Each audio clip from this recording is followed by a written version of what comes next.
on the floor from both sides of the aisle, really. In fact, Senator Durbin just spoke not too long ago, is the fact that many of them saying that they would miss the camaraderie that they had. There's been some pretty heated back and forth politically with some of these senators, so the fact that they're coalescing around just a human that Graham was, I think, is quite the touching tribute. There was one striking moment when Majority Leader John Thune teared up. He got quite emotional at the end of his speech. He capped it off by saying that he'll laugh together again with him, and that's when he ultimately yielded the floor back to the current Speaker of the Senate. I want to also point out that we've been hearing from some of his colleagues on the left as well. Earlier today, we heard from Senator Shaheen from New Hampshire in a post on social media saying that she wanted to, champion the fact that he and part of his last leg here before he passed away was really adamant at getting across the finish line this Russian sanctions bill. He got cooperation from the Trump administration for the Senate to move forward with that bill that would provide pretty hefty sanctions to Russia for its aggression against Ukraine. He also met with Ukrainian President Volodymyr Zelensky just moments ago, just a few days ago. So it's also pretty striking. Shaheen saying the most fitting tribute would be for bipartisanship to get this bill across the finish line, send it to the House, and ultimately to the president's desk for his signature as well, Mugo. And Torian, what are we learning about the family members set to replace the late senator? Yeah, I mean, this started with President Trump himself on his social media this morning saying that he would lend his endorsement and his encouragement to the current governor, Henry McMaster, to appoint his sister, Darline Graham, as his replacement. It looks like they're about to start that. But if I could point out just a little bit of what we've heard about Darline, obviously the sibling of Graham, they had quite the unique upbringing. Graham had to take over as her guardian as they lost both of their parents within, not too long of a distance of each other. She talked about in a political ad about her relationship with him. If he's not on the stage just yet, I would love for us to hear just a little bit of what she had to say about her relationship with Graham. Lindsey knows what it feels like to lose everything at a young age. Our mom got cancer and passed away. And about a year and a half later, we lost our dad too. I was just a kid. I remember that day, Lindsey came running in and just grabbed me up and hugged me. And he was like, "I am so sorry." He said, "But it's gonna be okay. I'm gonna take care of you." And you will never find anybody else that cares more and works harder for this state than he does. Lindsey's heart is South Carolina. Darlene's appointment would handle Graham's absence in the interim, but he's also on the ballot, or was on the ballot, in November. As it relates to that, there's a special election that's set to happen. There'll be about a 7-day window for contenders to throw their names in the running before they're ultimately selected or chosen to replace him. Among those are a few congresspeople, including Representative Nancy Mace, who lost her bid for governor and decided she was retiring. She signaled several times on social media that she's now interested in this seat. Ralph Norman as well, another person. He finished 3rd place in the gubernatorial race and said that he would also consider joining in the running for this as well. And I guess we're going to hear from the governor in a little bit as they approach the stage, Mugo. Yeah, it certainly looks like the governor is getting ready to make that announcement. So I'm wondering if we should listen into what he has to say, but it looks like they're still preparing and getting ready for that moment. Again, this is the governor of South Carolina, Henry McMaster, getting ready. Let's listen in. This is an important day in South Carolina history. There'll be other celebrations and events of all kinds. But I and the family thank all of you for coming here today. We meet in sadness over the loss of one of South Carolina's greatest sons. Here we also gather together to celebrate what this self-described poor boy from a small town, rural town in South Carolina accomplished through grit, determination, and character for his state, for his country, and for his world. Lindsey Graham recognized the greatness of America and her obligations to a dangerous world. Lindsey Graham recognized the seriousness of his work, but also the value of humor and a light-hearted spirit.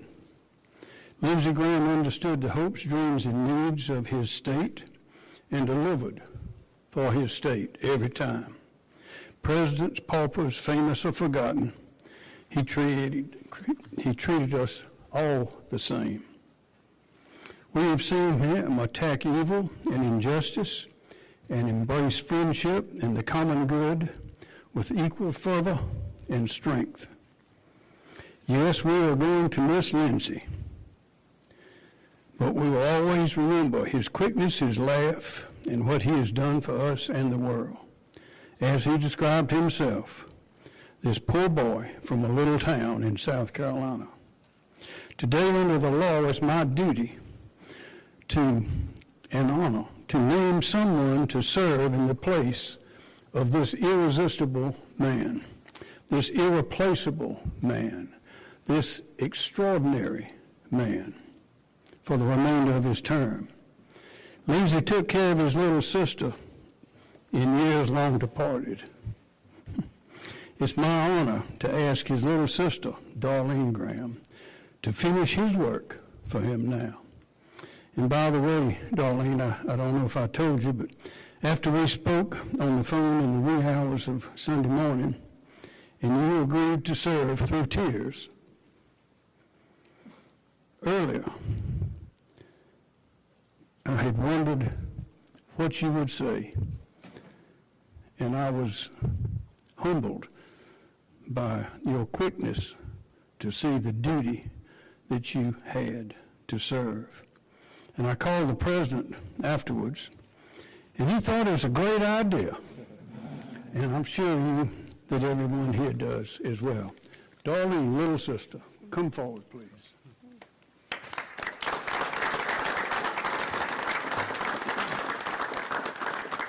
Thank you, Governor, and just bear with me as I try to get through this. But first, I just want to say one thing I've never heard Lindsey described as is irresistible. So, okay, we'll just start with that. But first, I would like to thank everyone who has called and reached out over the past couple of days. I can't tell you how much it's meant to me and our family. I know Lindsey was loved and respected by many, and I greatly appreciate the memories and even the funny stories that have been shared. These shared experiences, along with our faith, have gotten us through these past 2 very difficult days. Next, I want to thank the governor for selecting me to serve the remainder of Lindsey's term. It is such an honor. Lindsey has always been there for me, and now I will be there for him. My brother was the most amazing person, outstanding leader, and just a genuinely good man. He was kind and considerate and loved by his family dearly. As I think everyone would agree, Lindsey worked harder than anyone. He worked nonstop to make our state, country, and world better. He loved his family and loved serving this state and our country. He dedicated his life to our country. It is such a privilege to get to finish some of his important work, and I promise to work hard over the next several months to support the President and carry forward the efforts of my brother on behalf of the citizens of South Carolina and the United States. I know Lindsey thought the world of his staff and colleagues, and with their support, I feel confident. I think this is what Lindsey would have wanted, and I plan to honor him in this way. Now to Lindsey, I miss you more than I can even put into words, but I'm going to do this. I got it. Thank you.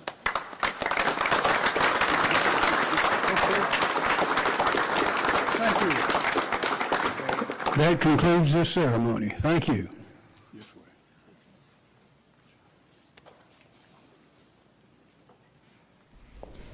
right, you were just listening to the governor of North Carolina, Henry McMaster, naming the replacement for late Senator Lindsey Graham. Of course, the person chosen to replace him as of right now is his younger sister, Darline. Let's go back live now to our nation's capital and CBS News congressional reporter, Torian Small. Torian, your takeaways from what you heard there. Yeah, Mugo, I mean, the most striking thing she said was at the end there. She said she misses him, but she's going to do this. She got this. Kind of her speaking directly to her brother in the wake of his passing. I got to point out, she came to the podium with a bit of levity. I think we all caught a bit of the gaffe that the governor made there. He meant to say irreplaceable, but he said irresistible. Yeah, she called it out himself, saying that she's never heard her brother called that. But I think this is a moment that stood quite powerfully for the sister of Lindsey Graham. She's now essentially serving as a placeholder. She wouldn't necessarily assume the same ranks as Senator Graham on the Hill. He was, of course, the chairman of the Budget Committee. The next senior member would likely take over, of course, after Republican leadership was to decide that. I got to get into the weeds of this, unfortunately, as well as the other committees that he's on. Considering Senator Mitch McConnell is also out, that leaves the balance of power in some of these committees up in limbo, including the Senate Appropriations Committee that Senator Graham was a part of. It's now, unless my math is off, 14-14, so it's almost even now until Senator McConnell returns with Darline taking over in his place. And one big thing that Republicans are trying to push through eventually, but most likely expeditiously, considering that they're looking at the midterms in November, is a third reconciliation bill. That would have to go through the Appropriations Committee, and as of now, the current chairwoman, Susan Collins of Maine, has said that she wasn't necessarily supportive or saw a pathway forward for a third reconciliation bill. We'll see what happens, but as of now, today's conversation, the oxygen on the Hill, is undoubtedly going to Senator Graham, and as just announced in that press conference, his sister succeeding him, not just in life for his family, but also in profession here on the Hill in his seat until January. Yeah, and Torian, I was going to ask about that too. Help us understand this. This is all temporary, correct? So by January, I suppose there's going to be some sort of re-election to officially choose who is going to, well, for voters to choose who is going to replace Graham. Yeah, and Mugo, the reason for that is because Lindsey Graham was up for re-election this year. He already won his primary, so he would have been on the ballot in November. Technically, he's still on the ballot or set to be on the ballot, but there's also a separate track happening, a special election that's going to happen. We now know between July 21st and July 28th. That's when many candidates could throw their names in the running. We're already hearing from quite a few of them that expressed interest in it, including a couple of folks here on the Hill. Representative Nancy Mace and Representative Ralph Norman both ran unsuccessfully for governor, but have announced that they are interested, or at least pursuing the idea of running in this race. We also got to point out Lieutenant Governor Pamela Abbott also ran unsuccessfully for governor. I believe she finished in second place. We talked to her this morning on CBS News 24/7. She was playing coy about whether or not she would seriously consider it, but she said that she wasn't necessarily ruling anything out, only that her priorities right now was on paying tribute to the fallen Lindsey Graham. Okay, Torian Small on Capitol Hill for us today. Thank you so much for your time. And now let's bring in congressional correspondent for the New York Times, Robert Jimison. Robert, thank you for your time as well. So Congress has a lot to get done on its legislative agenda ahead of a lengthy August recess. So how does Graham's death complicate the legislation they'd like to get passed? Well, you saw today, by quickly naming a replacement, there's not the issue of having another Republican vacant. So they're still going to have that vote. You heard his sister say there that she will carry out his legacy, carry out his wishes. So there's no doubts that she'll be voting in any other way than what we would have expected to come from Senator Graham, were he to still be in the Senate. But the big thing is you lose that seniority, what Torian was talking about, the influence that Lindsey Graham had on the Senate, his seniority that comes with years and years and years of being in the Senate. And the biggest way that is probably going to be felt is on that reconciliation process. Republicans in the Senate and the House have depended on this process multiple times during Trump's second term to get the majority of his domestic policy agenda, through Congress. Looking back at the One Big Beautiful Bill a year ago, the DHS bill that funded Department of Homeland Security and Immigration for several more years, those were all done through reconciliation. And there was a big hope that would be done again for a number of other issues. And Lindsey Graham was arguably the biggest champion of doing that. And a number of Republicans were not in favor of pursuing this legislative tactic again. And so you lose a big advocate for that process. And that is likely going to be the biggest thing felt in terms of legislative agenda and priorities with his absence. Yeah, some very important context to have there, Robert. So in your most recent piece, you write, with Lindsey Graham gone, Ukraine loses an ally in Trump's ear. What will Graham's loss mean for the relationship between the United States and Ukraine? I don't think it can be overstated. The president is surrounded by a number of senior advisors and officials who really buy in to this America First policy of the United States should be focused solely on domestic issues and not so much concerned with issues abroad. Lindsey Graham was one of the very few people who both had the president's ear and also disagreed with that thinking quite a bit and advocated for Israel, for Iran, but most notably, he advocated for more support for Ukraine as they continue to fight back against Vladimir Putin's war of aggression. And so by losing Senator Graham, you're losing the strongest voice in the Trump orbit who's been advocating for more weapons support, tougher sanctions, all sorts of policies that are aimed to help Ukraine fight back against Russia. That voice is now gone. And so it's unclear whether other Republicans will take up his mission here and try to continue to push for that and get the president on board. We'll see in the coming days what that looks like. One of the very last things Senator Graham did before coming back to the United States a day before he passed was he held a press conference in Kyiv where he said that the president was on board with a new sanctions package to try to help Ukraine in this push as they fight against Russia. It's been something he's been working on for well over a year, and we'll see if he's able to have this be a defining piece of his legacy and if Republicans will take this up in honor of his death. Yeah, we'll see what comes next on that front. Robert Jimison, thank you so much for your insight today. Appreciate it. Thank you. And now let's go to CBS News political reporter Catherine Watson. Catherine, we know Senator Graham had a close relationship with the president. How is he reacting to news of his death? Yeah, well, as was mentioned, Lindsey Graham was a Trump whisperer, especially on foreign policy issues, a big link between the Senate and Senate Republicans and the president, and Graham and President Trump would go golfing often. President Trump has, of course, called his friend's death sad. He praised Graham's work ethic. Look, the president is not one to show sadness publicly, though. He didn't mention Graham at a Freedom 250 Grand Prix event at the White House this afternoon, but the president has urged the Senate to pass that sanctions bill that Graham was working on right before his death. And he publicly backed Darline, Graham's sister, to take her brother's seat, which we just saw moments ago was announced. Yeah, and Catherine, we just got some breaking news about the president notifying Congress that fighting in Iran has resumed. What more do we know about that? Yeah, President Trump has formally notified Congress that military action against Iran has continued, has resumed. We knew the strikes had happened, of course, but it's pretty notable that the president formally notified Congress. The ceasefire is officially dead now, if it wasn't before. And one of the questions that we're asking here, Mugo, is whether the White House or Congress believes that that officially kicks off the clock for needing congressional approval for the war. You may remember that the White House said they didn't need congressional approval because hostilities had stopped. We'll see what happens now. Yeah, we'll see. And the president says the U.S., he said this earlier today, the U.S. is going to keep this straight and, quote, run it. What is the status of negotiations then between the U.S. and Iran for that to actually happen? And obviously with the president now notifying Congress, it seems things are just moving in the wrong direction here. Well, in 2 words, Mugo, I would say the state is not good. The president said the U.S. will run the Strait of Hormuz and charge 20% tolls on cargo passing through, even though the Trump administration, Secretary Rubio in particular, had insisted before that the strait must be free and open. Iran's foreign secretary responded to President Trump's comments by saying, yes, basically the country that runs the strait should collect tolls.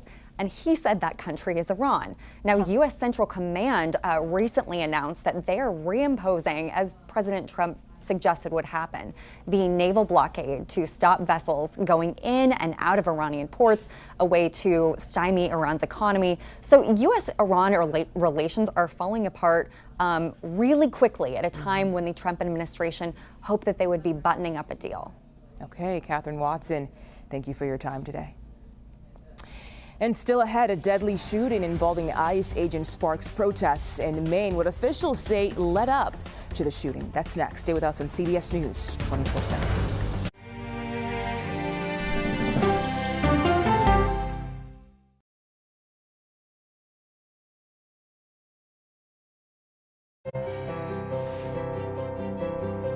The only way to get a 360-degree understanding of America is to get out there in America. There really is no swing at all when it comes to the priorities of everyday people. We care about how secure our job is, whether we can plan on retiring with dignity, whether our kids can have a brighter future than we have today. These are the fundamentals of American life, and I think they can be again. Why doesn't he tell Republicans, come into my office, let's hammer this thing out? Margaret, it's a totally fair question. Politics isn't a game. Why are you opposed to this deployment? It's unconstitutional. Politics is about policy. I'm a voracious consumer of information, and I'm impatient. I don't like to be spun. To be moderator of Face the Nation means bringing the most powerful stakeholders to the table to become better informed.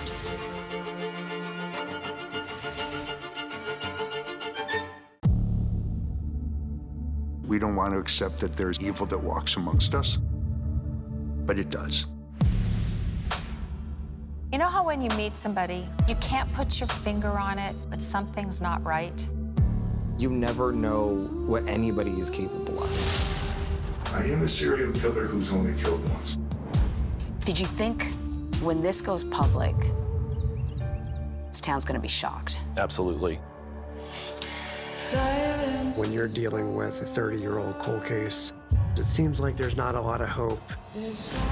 We knew there was a monster out there and we were going to find him and get him. Look at him just coming around the corner like that. We started tracking the area. When did this accident scene become a crime scene? Police! You called him a lying liar who lies about lying. Do you know why we're stopping you today? What makes you so sure that you stabbed your sister